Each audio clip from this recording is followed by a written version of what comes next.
Hello everyone. It's great to be with you again. Last week, my message focused on the theme, Heaven's message on true mothers' suffering and our shared responsibility and mission. Today, I want to continue that reflection. I want us to look at this moment through the lens of the three great blessings, what we must clearly understand and what we need to start doing right now. We are truly at a very important time, a critical point where we absolutely must receive and act on the message heaven is giving us.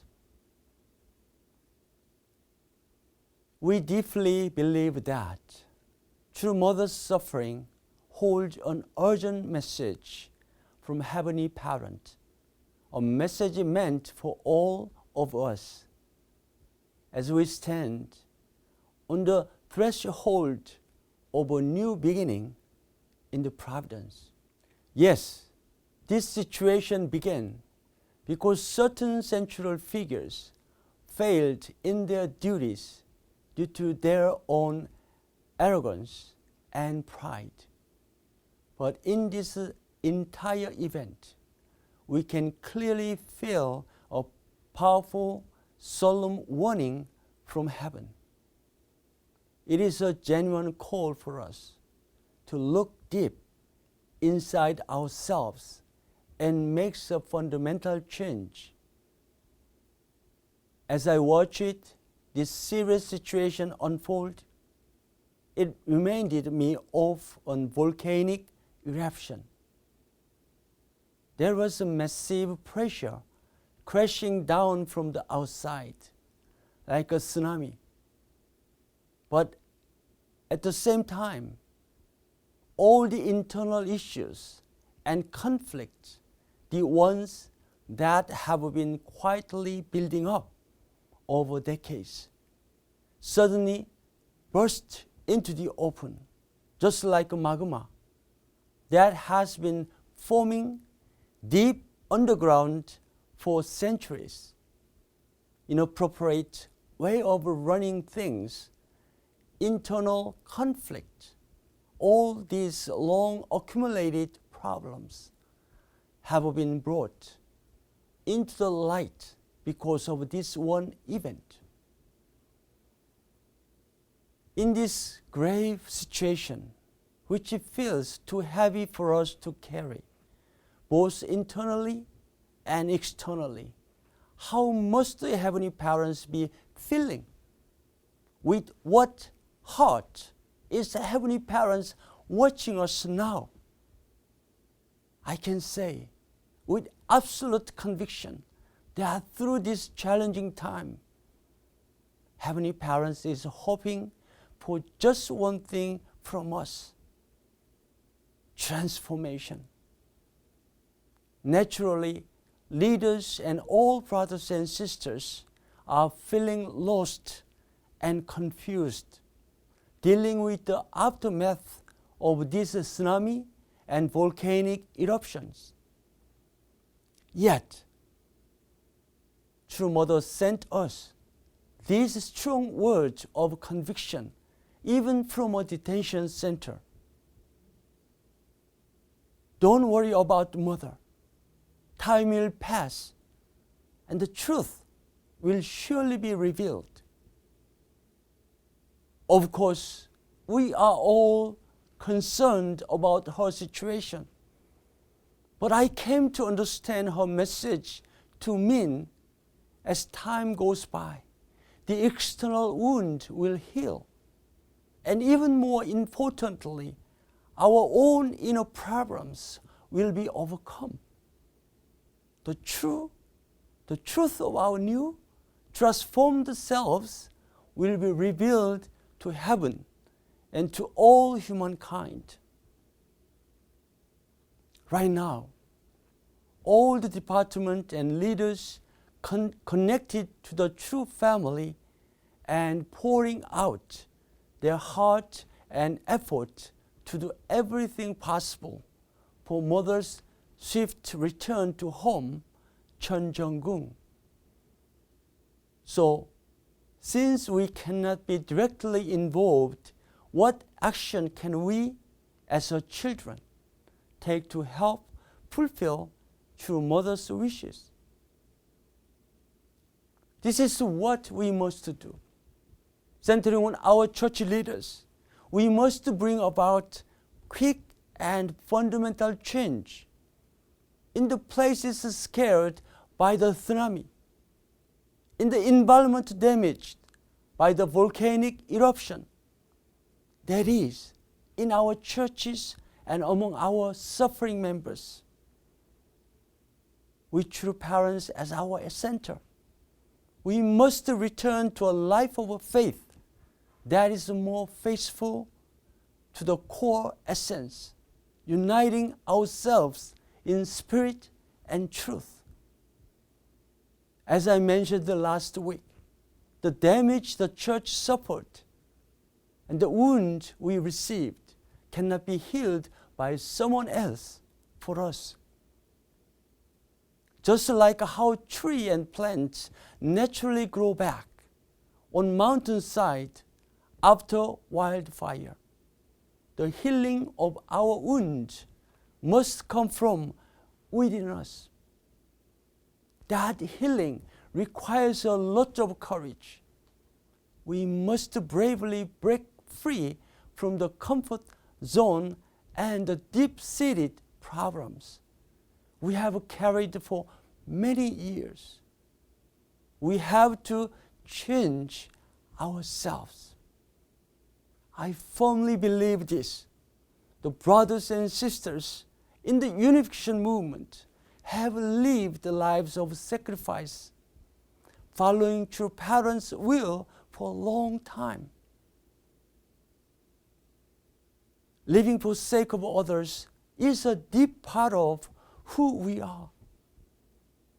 We are people who have prioritized the public over our own private lives. So I know well that the tough challenges we face now will be overcome wisely because we already have a strong foundation for it. The time we have been given through true mother's suffering is heaven's final opportunity for us to make this inner transformation and to finally realize here on earth the actual substance of the three great blessings that heaven truly desires. If we don't show real evidence of genuine change, the default will contained it within this suffering will not be fulfilled. So today, let me briefly remind us of what the only begotten daughter, Holy Mother Han, came to earth to achieve, and then talk about the mission each of us must practice. As the final, central figure of the providence, the only begotten daughter, true mother, has the ultimate responsibility to bring the providence to its complete fulfillment.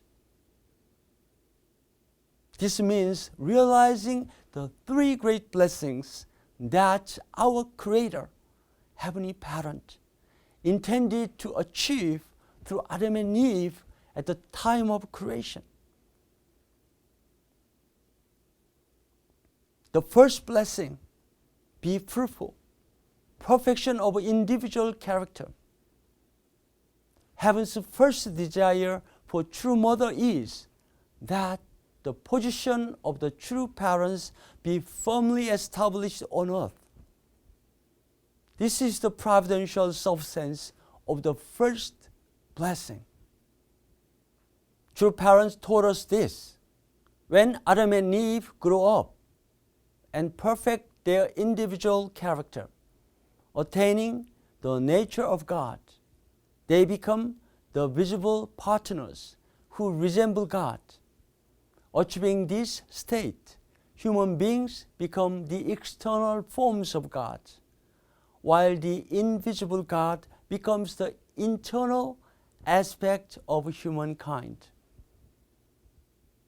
In 2012, on April 14th, at the Cheonhwagung in Las Vegas, true parents made the declaration that Sun Myung-moon and Hak Ja-han have returned to the original position before the fall of Adam and Eve. Through this, true parents inaugurated the era of Cheonilguk as the true parents of all humanity, especially through the only begotten daughter, true mother, the identity of God, the Creator, as our heavenly parent, was clearly revealed, thereby opening the path to first blessing. Second blessing, multiply, expansion of blessed families. True Mother strongly emphasized that 1/3 of all humankind must attend Heavenly Parent. For this age, a concrete way of expressing the Creator Heavenly Parent's command to multiply, which is the second blessing. True parents explained it this: the second blessing means that perfected Adam and Eve as husband and wife, under God's blessing, bear children and multiply. By becoming one as a couple and giving birth to children, they are to expand the lineage of goodness and realize the ideal world under God's dominion. The core essence of this blessing, be fruitful and multiply, is for us. The blessed families who resemble true parents to actually live out the word of the family pledge from verses 1 through 8 in our daily lives. The goal of the second blessing that true mother must achieve in this era is to offer at least 1/3 of all humanity to heaven. Our role as blessed families attending true mother is to expand that lineage together. The third blessing, have dominion over all things. Finally, what true mother is working to achieve as a third blessing is to be the mother of peace, caring for the entire world of creation with true love. True parents taught God blessed Adam and Eve to have dominion over all creation. This is the third blessing. It means to establish a relationship with all things of creation. God even granted human beings the authority to govern the created world. This means we have the responsibility to serve humanity and care for all things with love. So true mother's providence is the providence of restoring the order of love. Specifically, the work of restoring the environment which has been polluted by human greed back into heaven's embrace is the path of the third blessing that true mother desires in this era. As the true sons and daughters of true parents and following true mother's will, let's center ourselves on Heavenly Parent and live a life of love that looks out to the world, showing respect for the beautiful environment Heaven gave us and caring for all of creation. the dawn of a new era and new history of peace and harmony, as proclaimed it by our true mother, must be completed through the fulfillment of the three great blessings that she, as the true mother of humankind, come to accomplish on this earth.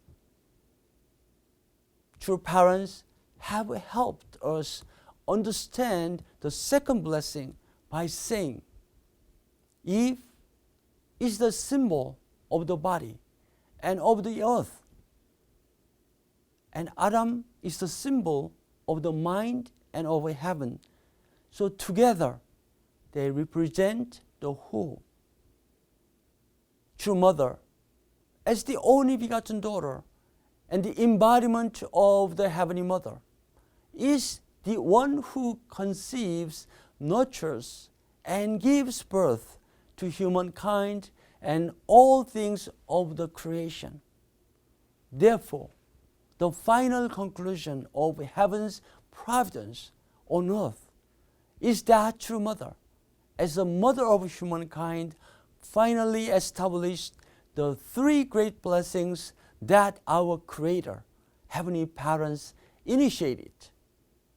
Just as the key to the three great blessings was once given to Adam and Eve, now the responsibility to fulfill and establish the three great blessings entrusted to true parents rests squarely upon us, the sons and daughters attending true mother, fulfilling true mother's will through the three great blessings is the mission we must accomplish together as we attend her.